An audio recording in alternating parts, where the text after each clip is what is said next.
കേവലം അക്ഷരങ്ങളിലും അക്കങ്ങളിലും മാത്രം ഒതുങ്ങുന്ന ഒന്നല്ല ഭാഷ. ആംഗ്യത്തെ പോലും ഭാഷ എന്ന് പറയുമ്പോൾ അത് വെറും അക്ഷരങ്ങൾ മാത്രമല്ല എന്ന് നമ്മൾ മനസ്സിലാക്കണം.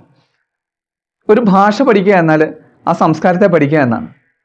അത്രമേൽ ഒരു സംസ്കാരത്തിൻ്റെ രൂപം വർണ്ണിക്കുന്നുണ്ട് ഭാഷകൾ.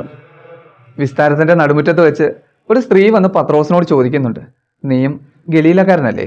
കാരണം അയാളുടെ ശരീരഭാഷയും ഉച്ചാരണവും ഒക്കെ അയാൾ ഏത് ദേശക്കാരനാണെന്നും സംസ്കാരക്കാരനാണെന്നും ഒക്കെ വെളിപ്പെടുത്തുന്നുണ്ട്. പിന്നീട് അയാൾ സംസാരിക്കുന്നത് വൈകാരികമായ സംസാരവും ശരീരഭാഷയും കൊണ്ടാണ്. ഈ ഭാഷ ഒരു വരമാണെന്നാണ് തിരുവചനം ഭാഷിക്കുന്നത്. വരം എന്ന ചിന്ത നിലവിലുണ്ടെന്നിരിക്കെയാണ് ആ വരം കൊണ്ട് കയ്യാങ്കളി നടത്തുന്നത്. ഒരു കാര്യത്തെ എങ്ങനെ ഗുണപ്പെടുത്തുന്നു എന്നതിനെ ആശ്രയിച്ചാണ് അത് വരവും ശാപവും ഒക്കെ ആകുന്നത്.